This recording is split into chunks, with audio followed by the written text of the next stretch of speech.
کبھی ایک ایسی دنیا کا سوچا ہے جہاں سورج کی کرنیں آپ تک پہنچ ہی نہ پائیں، جہاں ہوا اتنی ٹھنڈی ہو کہ جسم کو کسی تیر کی طرح چھیڑ دیں، اور سردی سردی اتنی کہ رگوں میں دوڑتا خون بھی جم جائے؟ آج ہم زمین کے انہی سرد ترین گوشوں کا ایک سفر کرنے والے ہیں، جہاں صرف سانس لینا بھی ایک جنگ ہے۔ بالکل، اور یہ صرف درجہ حرارت کی کہانی نہیں ہے، یہ دراصل انسانی ہمت کی کہانی ہے۔ یہ جاننے کی کوشش ہے کہ انسان ان ناقابل یقین حالات میں خود کو کیسے ڈھال لیتا ہے۔ آج ہم سائبیریا کے برفانی شہروں سے لے کر انٹارکٹیکا کے بالکل ویران تنہا میدانوں تک جائیں گے۔ تو پھر چلیں اس سفر کا آغاز کرتے ہیں۔ سب سے پہلے اس جگہ کی بات کرتے ہیں جسے زمین کا سرد ترین انہیبیٹڈ علاقہ کہتے ہیں، اومیا کون۔ نام ہی اتنا عجیب ہے۔ وہاں اصل میں زندگی ہوتی کیسی ہے؟ کیا واقعی یہ سچ ہے کہ وہاں پلکیں تک جم جاتی ہیں؟ جی، یہ بات بالکل درست ہے، بلکہ حالات تو ہماری سوچ سے بھی کہیں زیادہ سخت ہیں۔ آپ اندازہ لگائیں، اومیا کون میں اسکول تب تک کھلے رہتے ہیں جب تک درجہ حرارت -52 ڈگری سے نیچے نہ چلا جائے۔ -52؟ ہمارے یہاں تو صفر پر ہی چھٹیاں ہو جاتی ہیں۔ بالکل، اور وہاں قلم کی سیاہی بھی جم جاتی ہے، تو لوگ لکھنے کے لیے پینسل استعمال کرتے ہیں۔ اچھا، اور گاڑیوں کا کیا کرتے ہیں؟ گاڑیاں کبھی بند نہیں کی جاتی۔ اگر ایک بار انجن بند ہو گیا تو سمجھے وہ دوبارہ سٹارٹ نہیں ہوگا۔ وہ 24 گھنٹے چلتی رہتی ہیں۔ 24 گھنٹے؟ یہ تو ناقابل یقین بات ہے۔ تو پھر وہاں لوگ کھاتے کیا ہوں گے؟ ظاہر ہے کھیتی باڑی تو نہیں ہوتی ہوگی۔ نہیں، بالکل نہیں۔ وہاں کی خوراک بھی موسم کے حساب سے ہی ہے۔ زیادہ تر گوشت کھایا جاتا ہے۔ ہرن اور گھوڑے کا گوشت بہت عام ہے۔ ان کی ایک خاص ڈش ہے اسٹروگانینا۔ اسٹروگانینا؟ یہ کیا چیز ہے؟ یہ جمی ہوئی کچی مچھلی کے باریک ٹکڑے ہوتے ہیں، اور اسی سے انہیں وہ تمام ضروری وٹامنز مل جاتے ہیں جو سبزیوں کی کمی کو پورا کرتے ہیں۔ واہ، مطلب ہر چیز سردی کے ساتھ ڈھل چکی ہے۔ اچھا، یہ تو ایک چھوٹے سے گاؤں کی بات ہوئی۔ اسی علاقے میں ایک بڑا شہر بھی ہے، یاکوتسک۔ اتنی جمی ہوئی زمین پر پورا شہر کیسے کھڑا ہو سکتا ہے؟ یہ ایک بہت ہی دلچسپ سوال ہے۔ یاکوتسک جو ہے وہ پرما فراسٹ پر بنا ہوا ہے، یعنی زمین کی وہ تہ جو سارا سال جمی رہتی ہے۔ تو پھر عمارتیں کیسے بناتے ہیں؟ اگر عمارتیں سیدھی زمین پر بنائیں تو ان کی گرمی سے نیچے کی برف پگھل جائے گی اور پوری عمارت دھنس جائے گی۔ اسی لیے تمام عمارتیں کنکریٹ کے اونچے ستونوں پر بنائی جاتی ہیں۔ ستونوں پر؟ جی، پائلز کہتے ہیں ان کو۔ یہ ستون زمین میں بہت گہرائی تک گاڑے جاتے ہیں۔ آپ کو ایسا لگے گا جیسے پورا شہر ہوا میں معلق ہے۔ یعنی پورا شہر ہی سٹلز پر کھڑا ہے؟ یہ تو کمال کی انجینئرنگ ہے۔ اگر شہروں کی بات ہوئی رہی ہے تو دنیا کے سرترین دارالحکومت کا ذکر بھی کر لیتے ہیں، الان بطور، منگولیا کا۔ وہاں کے مسائل تو شاید کچھ الگ ہوں گے۔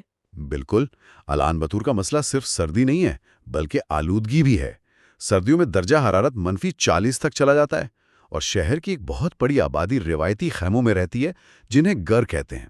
اچھا۔ تو سردی سے بچنے کے لیے یہ لوگ کوئلہ اور لکڑی جلاتے ہیں، جس کی وجہ سے سردیوں میں پورا شہر ایک زہریلی دھند یعنی اسموگ میں لپٹ جاتا ہے۔ وہاں سردی اور آلودگی مل کر زندگی کو بہت مشکل بنا دیتے ہیں۔ یعنی ایک طرف قدرت کا قہر اور دوسری طرف انسانی آبادی کا دباؤ۔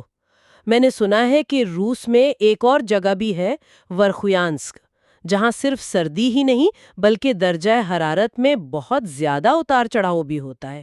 جی ہاں، ورخیانسک کو موسم کی انتہاؤں کا شہر کہا جاتا ہے۔ اس کا نام Guinness book of world records میں بھی ہے۔ اچھا، کس لیے؟ سب سے زیادہ ٹیمپریچر رینج والی جگہ کے طور پر۔